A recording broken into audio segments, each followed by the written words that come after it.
தோழமை சொந்தங்களுக்கு பணிவான வணக்கங்கள். அன்புடன் KVS.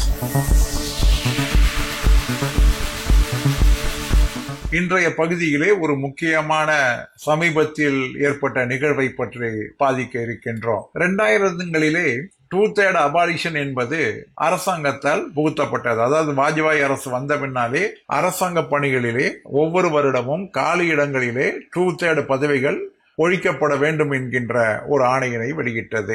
அந்த 2/3 போஸ்ட் என்பது டிபார்ட்மெண்டல் ப்ரொமோட்டியாக இருந்தால் அந்த பதவிகள் ஒழிக்கப்பட வேண்டாம். நேரடி நியமன பதவிகள் மட்டும்தான் 2/3 ஒழிக்கப்பட வேண்டும் என்று அந்த ஆணையிலே இருந்தது.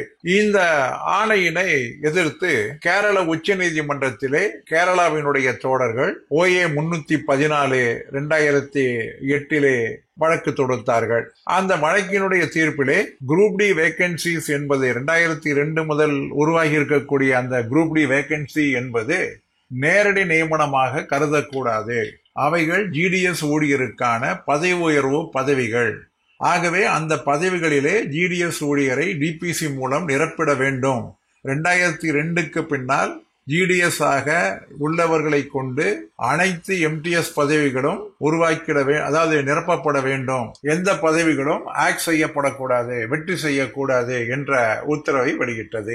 இதை எதிர்த்து கேரளா உயர்நீதிமன்றத்திலே வழக்கு தொடுத்தது. அந்த வழக்கு 28/574 2009 கேட் எர்ணாகுளம் கொடுத்த அந்த தீர்ப்பினை உறுதி செய்து அரசாங்கத்தினுடைய அந்த வழக்கினை தள்ளுபடி செய்தது. அதன் அடிப்படையிலே கேரளாவிலே அனைத்து MTS பதவிகளும் GDS ஊழியரை கொண்டு பதவி உயர்வுகள் வழங்கப்பட்டன. இதை தொடர்ந்து தமிழகத்திலே இருக்கக்கூடிய சில GDS தோழர்கள் இதை கேரளாவை போன்று தமிழகத்திலும் அறிமுகப்படுத்தப்பட வேண்டும். அதே போன்று MTS ரெக்ரூட்மெண்ட் விதிகள் 2002 படி அனைத்து காலியிடங்களும் GDS ஊழியரை கொண்டு நிரப்பிட வேண்டும். அவைகள் 2/3 கீழாக கொண்டு வரக்கூடாது என்பதற்காக வழக்கு தொடுத்தார்கள். இந்த வழக்கானது 22/6/2012 அன்று அனைத்து GDS ஊழியர்களும் MTS ஆக 2002 குரூப் டி ரெக்ரூட்மெண்ட் விதிகளின்படி வழங்கிட வேண்டும் என்று சென்னை நிர்வாக தீர்ப்பாயம் தீர்ப்பளித்தது. அதற்கு பின்னால் சென்னை உயர்நீதிமன்றத்திலே வழக்கு எண் 13/611 2013 வருடத்திற்கும் மற்றும் 29 வழக்குகளை நிர்வாகம் தொடுத்தது.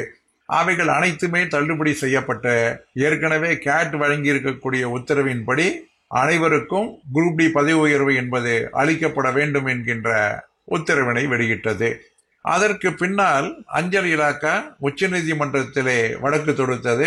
அந்த வழக்கானது 9/2/2024 அன்று இந்த வழக்கிலே மீண்டும் பரிசீலிப்பதற்கான முகாந்திரம் எதுவும் இல்லை என்று சொல்லி தள்ளுபடி செய்யப்பட்டது. எனவே மே 2024 ஆணையின்படி இதை உடனடியாக அமுல்படுத்துமாறு CPMG தமிழ்நாடு அவர்களுக்கு அஞ்சல் நிர்வாகம் ஆணையிட்டு இருக்கிறது. CPMGயும் 29/5/2024 அன்று இதை உடனடியாக 5/6/2024 அமுல்படுத்திடுமாறும் இந்த ப்ராசஸ் என்பதை சென்னையிலே இருக்கக்கூடிய குறிப்பாக சென்னை சவுத் டிவிஷன் போன்று இருக்கக்கூடியவைகள் RMS டிவிஷனிலே உடனடியாக செய்திடுங்கள் என்று சொல்லி அந்த ஆணையிலே சொல்லி இருக்கின்றார்கள். நம்மை பொறுத்தவரை இந்த ஆணை என்பது தமிழகம் முழுவதும் அமுல்படுத்தப்பட வேண்டும். எப்பொழுது ஆக்ஷன் பிளானின் கீழாக MTS பதவிகள் வராது, அவைகளெல்லாம் GDSற்கான பதவி உயர்வுகள் என்று அறிவிக்கப்பட்ட பின்னால் அது சென்னை நகரத்திற்கு மட்டுமல்ல, அது தமிழகத்திலே இருக்கக்கூடிய அனைத்து கோட்டங்களுக்கும் பொருந்தும். ஆக அனைத்து கோட்டங்களிலும் 2002க்கு பின்னால் என்னென்ன பதவிகள் MTS பதவிகள் 2/3 அபாலிஷ் செய்யப்பட்டிருக்கிறதோ அவைகள் எல்லாம் மீண்டும் புத்துருவாக்கம் செய்யப்பட வேண்டும். மீண்டும் அவைகள் ரிவைவ் செய்யப்பட வேண்டும். அவைகள் ரிவைவ் செய்யப்பட்டு அந்த பழைய காலத்திற்கான DPC என்பது கூட்டப்பட்டு அந்த DPCயினுடைய அடிப்படையிலே GDS ஊழியர்களுக்கு MTS பதவி உயர்வினை 2002 முதல் வழங்கி அவர்களுக்கான மற்ற சலுகைகள் அனைத்தையும் MACP உட்பட அனைத்தையும் வழங்கிட வேண்டும் என்பதுதான் இந்த நீதிமன்றத்தினுடைய இந்த வழக்கினுடைய அதனை அமுல்படுத்துவதனுடைய சாரமாகும். இதை விடுத்து ஒரு சில கோட்டங்களுக்கு மட்டும் இதை அமுல்படுத்துவது என்கின்ற நிலைப்பாட்டினை தமிழக அஞ்சல் துறை எடுத்தால் இது இயற்கை நீதிக்கு முரணானது மட்டுமல்ல, இது ஒரு சரியான முடிவாகவும் இருக்க முடியாது.